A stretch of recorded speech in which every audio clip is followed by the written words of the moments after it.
खबरों के express way से आगे रुक करते हैं सियासी ढाबे का, जहां आज की सबसे दिलचस्प खबर मौजूद है। लोकसभा चुनाव में यूपी में बीजेपी को मिली हार को लेकर पार्टी में बवाल मचा है। इस बार बीजेपी 62 सीटों से घटकर महज 33 सीटों पर सिमट गई। इस हार पर मंथन करने के लिए बीजेपी कार्यकारिणी की बैठक बुलाई गई। मुख्यमंत्री योगी आदित्यनाथ ने इस हार की 2 वजह बताई। उन्होंने कहा कि बीजेपी कार्यकर्ताओं के अति आत्मविश्वास और विपक्षी दलों के फैलाए गए भ्रमजाल की वजह से ये हार हुई है। सीएम योगी ने यह भी कहा कि कार्यकर्ताओं को बैकफुट पर जाने की जरूरत नहीं है, लिहाजा कार्यकर्ता 10 सीटों पर होने वाले विधानसभा चुनाव, उपचुनाव और 2027 के चुनाव की तैयारी में जुट जाए। लेकिन इस बीच पार्टी और सहयोगी दलों के नेताओं के कुछ ऐसे बयान आ रहे हैं जिससे साफ पता चलता है कि बीजेपी में सब कुछ सामान्य नहीं है।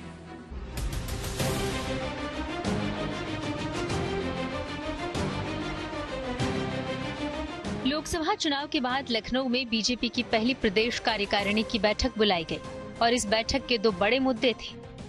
पहले तो ये चर्चा होनी थी कि लोकसभा चुनाव में 62 से सिमटकर 33 सीट तक बीजेपी कैसे पहुंच गई, और दूसरी ये कि विधानसभा की 10 सीटों पर उपचुनाव और 2027 में होने वाले विधानसभा चुनाव का क्या प्लान होगा। लेकिन जीत के प्लान से पहले हार पर मंथन हुआ।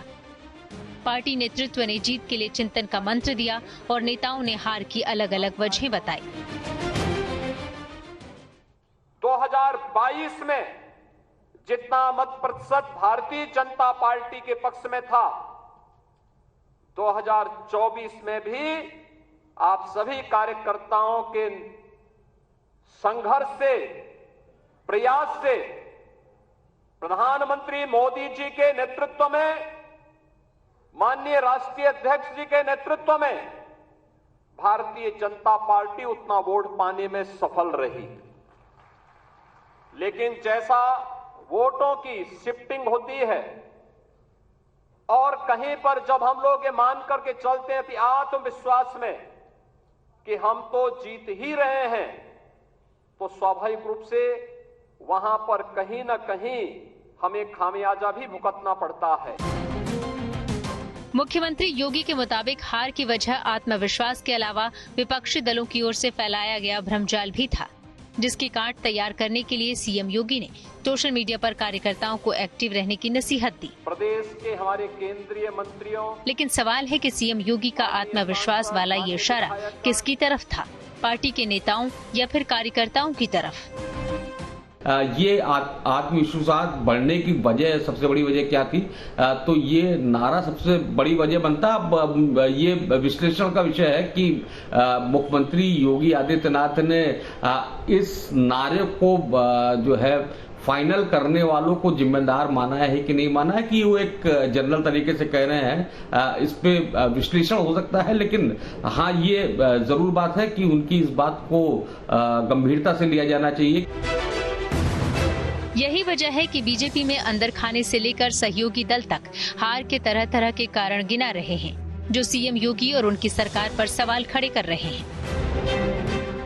तो भारतीय जनता पार्टी की आज की डेट में हमारी स्थिति अच्छी नहीं है। स्थिति अच्छी हो सकती है, उसके लिए मैं समझता हूं केंद्रीय नेतृत्व को बड़े निर्णय लेने पड़ेंगे।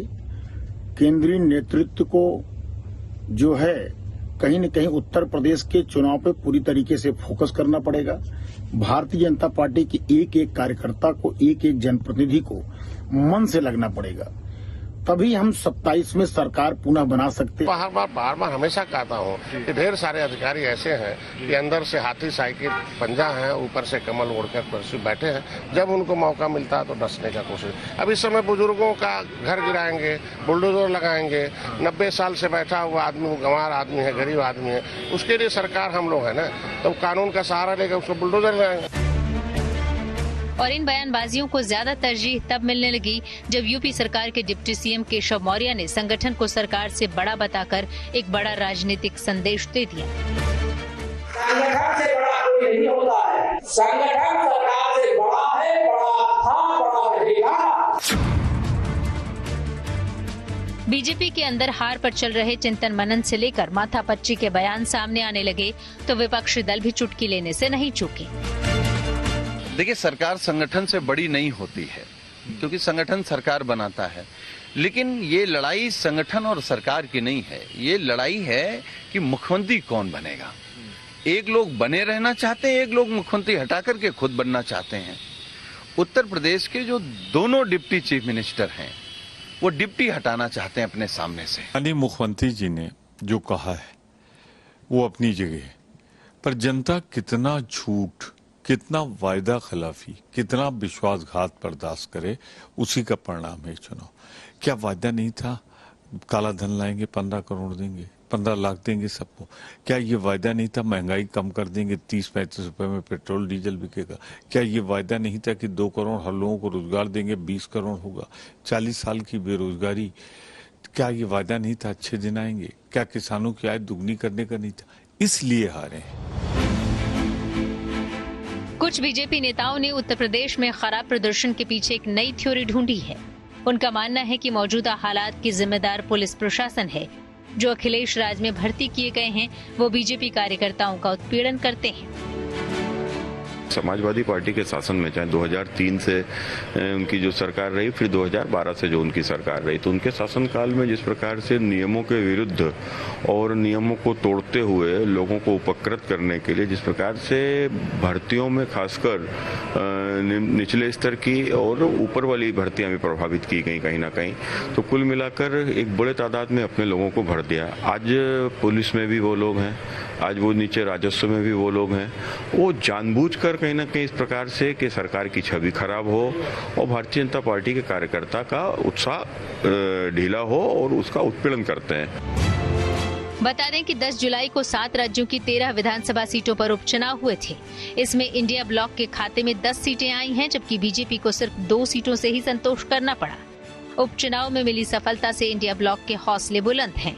वहीं तमाम शिकवा शिकायतों के बीच बीजेपी के लिए अब दूसरी चुनौती यूपी में 10 विधानसभा सीटों पर होने वाला उपचुनाव है, जिसके नतीजों से साफ हो जाएगा कि यूपी में 2024 में मिले झटकों से 2027 तक संभलने के लिए कितनी मेहनत करनी पड़ेगी।